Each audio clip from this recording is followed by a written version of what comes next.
Right across the universe, let's welcome to Free Press, Tabaran, one of the fierce women from Texas in the resistance, a very, very brave woman who showed up at a town hall on Friday and was caught on tape. Let's hear what Tabaran has to say. Tell me exactly why you went to that town hall, who was there, and why you were so forceful and so fierce. Well, I went to that town hall because I feel like that I have to. Yeah. I have to get out and voice my opinion. I have to be heard because there's so many people not being heard. You're gonna have to start it over. Nah, girl, you're doing so good. Let me tell you, relax, because you know what? The bottom line is that you were present. You have been present in the revolution and in the resistance from day one. You weren't one of those folks who stood on the sidelines of history. You stuck your neck out. You went on Facebook. You lost friends. You're in a very red, loving area of Abilene. I say loving because everywhere you go, you find loving people. We've been sold a bag of fear and hate for many years now because it's been good to get ratings and, you know, to sell people cars and medication that they need for that fear and that hate. When you and I know, being mothers, most of the world is beautiful and people love each other. There you were. Tell them who was there, why he was important to this narrative, and what you asked him that made him so flustered he couldn't answer you. Okay, he is Mike Conaway. He is the congressman that is working on the Russia investigation with Adam Schiff, and I needed to hear from him.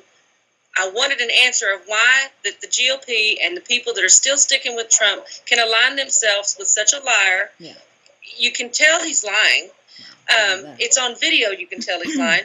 And I wanted to know also their Christian values. How come they can overlook that when they won't overlook gay marriage? They won't overlook.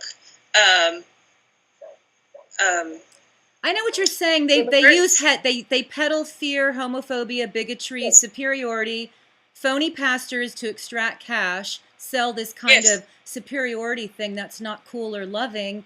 And what happened in that town hall is actually you outed that. Another gentleman asked a question that actually was evidence that this politician is sort of a calm homophobic. Clearly, he came out against gay marriage. And again, you and I have had conversations where we're not voting or talking about the social aspects of things right now, or left or right. We're talking about right and wrong. And there you are in Abilene, Texas, and you are there at a town hall where the truth is being heard on the side of right, on the side of history and what's truthful. And he didn't even answer your questions. That's what made me so mad. No. He didn't even say, oh, the reason I'm not condemning the president is because fill in the blank. I'm greedy. They caught me on tape doing something. Why would anybody else want to align themselves or not disalign themselves with a treasonous president who committed cyber treason with a gang of capital from people he's in hock to? It's very nefarious. It's never happened on our soil, and we must let all of our Americans know we love them, and they've been lied to for a long time. Yes. You do that. You tell them. We've got to get together. It's going to take a lot of people. They're going to have to get out. You're going to have to not be scared. You're going to have to get out of your comfort zone. Take somebody with you if you have to. There is somebody. They're here. We just got to stand up for our rights. We have to voice our opinions and let them know this is wrong. And how did it feel? We're taught as a right from wrong.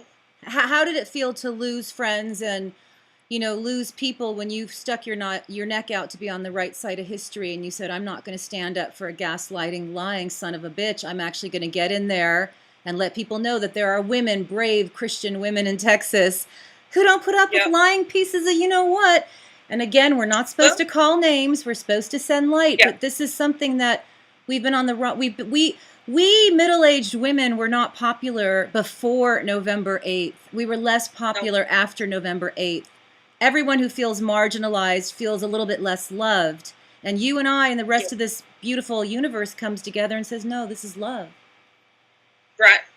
Yeah, we have to do it because they're trying to squelch our voice, and their message doesn't align with anything. Anything they come out there and say, it doesn't, you can find it. All I wanted was an answer. I can tell him why I support gay rights. I can tell him why I support immigrants. I can tell him why I have the right to vote and what I feel passionate about, he could not give me an answer. Right. The same stuff they always do. They smile and they expect you to eat the shit sandwich. I'm sorry. And like a good Texan. Enjoy it. And I'm sorry, I can't just gobble that down and go, oh, please, sir, give me some more. It's not going to happen. Tell them what love and a good Christian woman who embraces everything with love looks like. It looks like trying to understand somebody else's point of view. It looks like what we're taught as a kid. Don't hate everybody. That's right. You're not here to hate everybody. Yes, love. I can't do it. But yeah. It's love. It's very saddening to see so much hate when you don't even know the person. If you don't know somebody, how can you hate them? And Tabaran, you showed up at a town hall. You did what Move On has taught us to do. You got a politician on wax. You know, you got him on camera saying things that are, from where I'm sitting, just so old-timey. Like their very own Barry Goldwater told him, suck up to pageant queens, suck up to despots, suck up to phony pastors. You're going to destroy your own party. And we've watched the GOP modern destroy their own party by forgetting about love and allowing some kind of greed, or perhaps some of them were caught on tape doing some nefarious things. Nevertheless, we're Americans, and you signed my petition. Tell me why you signed my petition against cyber treason and the big reveal of all the ads coming out of San Antonio on behalf of the fake president. The reason why I did it is because I feel like it's the movie Red Dawn.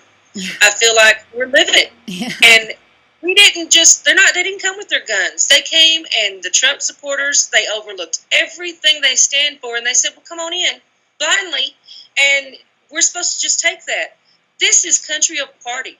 This has nothing to do with Republican. It has nothing to do with Democrat. It's right and wrong and what you stand for. Are we going to stand and tell them this is wrong? Or are we going to go and be blindly and say, just do whatever you want. Take my rights away. Take my freedom of speech away. Do whatever you want. No, I refuse. I refuse to let that happen to me. Not going to happen. And I will fight for whoever else is there. If they can't go, I'll be there. That's the only reason why I'm on Twitter right now. It hurt me to lose my friends. And they are supposed to be, I mean, I knew my friends. They have no problem with a lot of stuff. But then just because they don't like the immigrant thing, or there's a lot of stuff that's in there, and hate is not the way to spread anything. No, hate is the wrong way. Of course not. We are all one, and we have to send light. I have a spiritualist teaching me that all the time, but it's difficult. We want to swing baseball bats, but I learned from an old-timey GOP mentor, you come with olive branches. We are such an amazing country filled with love. We've just had the cameras turned toward the darkness 24/7 to sell us things, and we didn't. I like to say this. When Elvis Presley died in '77, the New York Times did a couple of beautiful paragraphs. When Anna Nicole Smith died in 2007, she carried 3 entire news cycles all the way through the holidays. And that's what we've become, a society that sells fear and hate and vapidity for profit. And yet, you can see through that. And why do you have x-ray specs? Is it the strength of your mother that gave you the spine, or is it just the big brains? What do you have?